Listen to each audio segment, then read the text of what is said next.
Using 5-bit sequence numbers, what is the maximum size of the send and receive windows for selective repeat protocol? Actually, in a selective repeat protocol, we can decide the window size based on the number of bits we use for the sequence number. If n is the number of bits we use for the sequence number, the maximum window size both in the sender window and receiver window should be 2 power n minus 1. That is nothing but 2 power n divided by 2.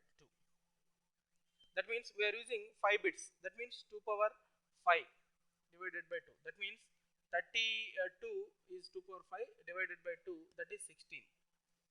So in a sender window it will be 16, in a receiver window is also 16. That is a maximum allowed value.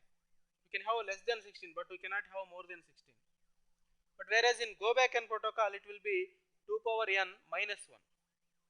If n is the number of bits we use for the sequence number. Here selective repeat is asked. So 16 comma 16 is the maximum window size that both sender and receiver will have. So option C is the right option here. A class C network is assigned with a subnet mask of 255.255.255.248.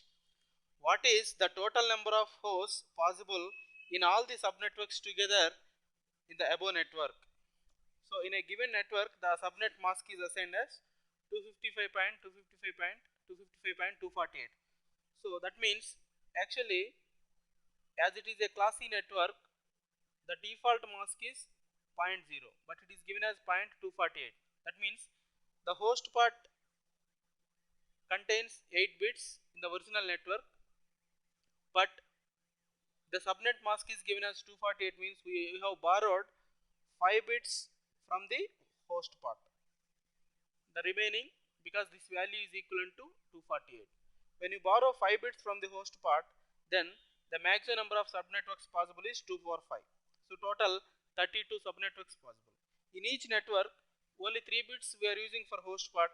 That means 2 power 3 number of hosts minus 2, because all zeros is meant for host address, that is network address, subnetwork address. All ones are meant for broadcast within the subnetwork. So 2 power 3 minus 2, 6 hosts are possible in each subnetwork. Like that, 32 subnetworks are there. 32 into 6, 192 total hosts are possible in all the subnetworks together, not a single subnetwork. So option A is the right option here. 192 is the right option here. This question, a schedule with two transactions T1 and T2 is given, and we have to find the nature of the given schedule. If you see option A, it is given as conflict serializable. The given schedule is, we can write the given schedule as like this: T1, T2, T1 reads data item X, after that T2 reads data item X, and again T2 writes data item X, later T1 writes data item X. This is write operation, and after that T2 commits. When T2 commits, T1 also commits. This is the given schedule. In order to check if the given schedule is conflict serializable or not, we can draw precedence graph. So if we draw precedence graph, we'll be getting graph as this. Schedule consists of two transactions T1 and T2, and here if you see this schedule, this write operation on X of T1 and this read operation on X of T1 and this write operation of X on T2 will form, these are conflicting operations. So this order should not be disturbed. So there will be an edge between transaction T1 to T2 in precedence graph. Why? Because after in any serial schedule, T2 should perform write operation only after read operation of T1. So this is a directed edge from, so there is a directed edge from T1 to T2, and these two write operations will also form conflicting operations. So there is an edge between, there is a directed edge between T2 and T1 also. So if you see the precedence graph, there is a cycle in the precedence graph. So we can say whenever there is a cycle in a precedence graph, that particular schedule is not conflict serializable. So here we can eliminate option A. If you see option B, it is given as not strict schedule. What do you mean by strict schedule? If transaction T1 Ti writes data item X, then Tj should write or read data item X only after commit operation of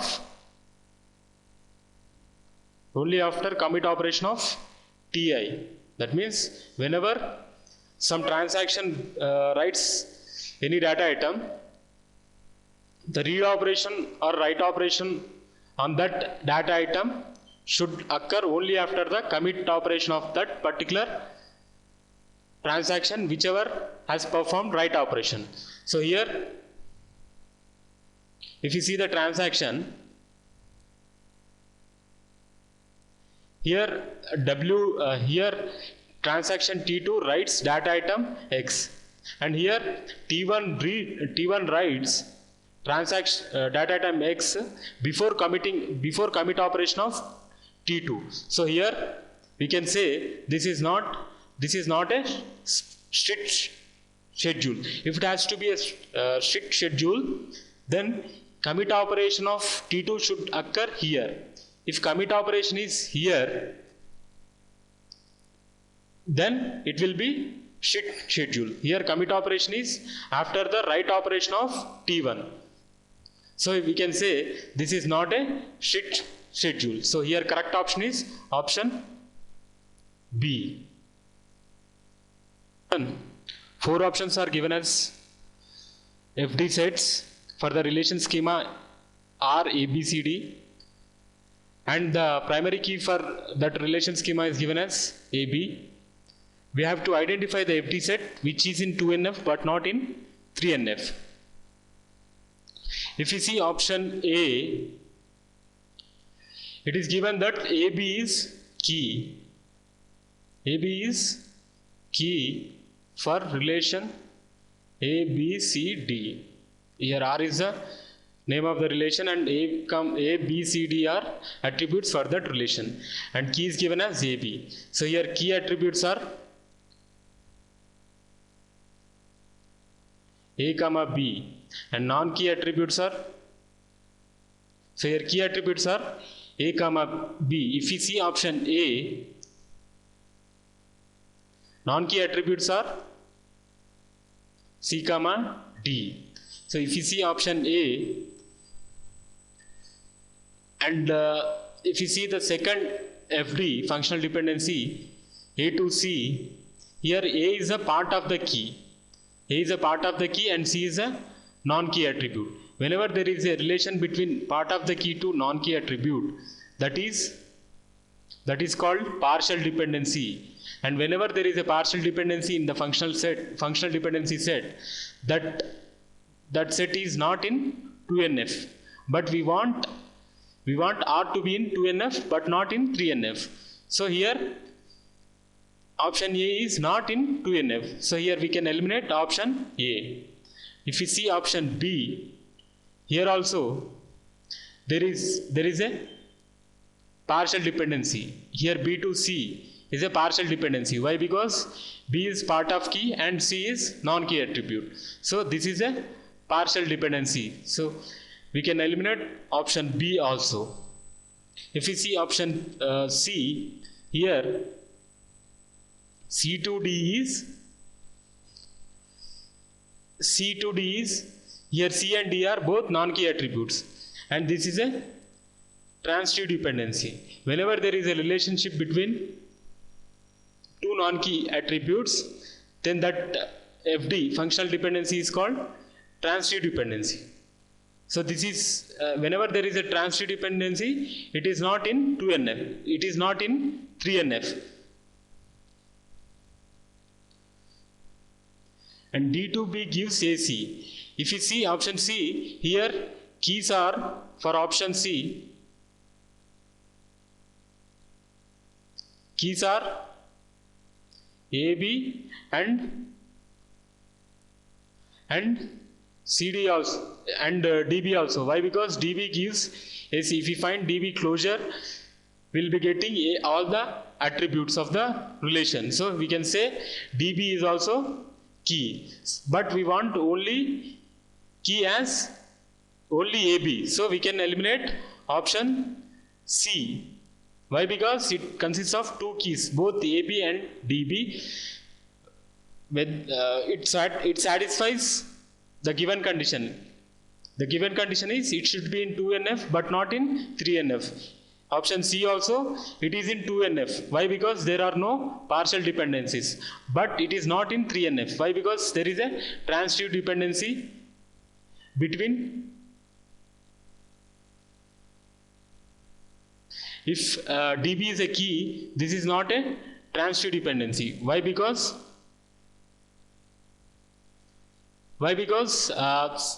here key attributes are A, B and D also. So C to D is not a transitive dependency. Why? Because in transitive dependency there is a relationship between two non-key attributes or part of the key plus some extra attributes to non-key attributes. So this is not a transitive dependency. So we can say option C is in 3NF. Why? Because there are no partial dependencies and there are no transitive dependencies. But we want the relation should be in 2NF but not in 3NF. So we can eliminate option C. If we see option D, here key is, for this key is AB. If we find AB closure, we'll be getting all the attributes A, B, C, D. So we can say AB is a key, which meets our requirement. AB should be key in R. And if you see second functional dependency, this is BC gives D. There are no partial dependencies. There are no partial dependencies in the given FD set.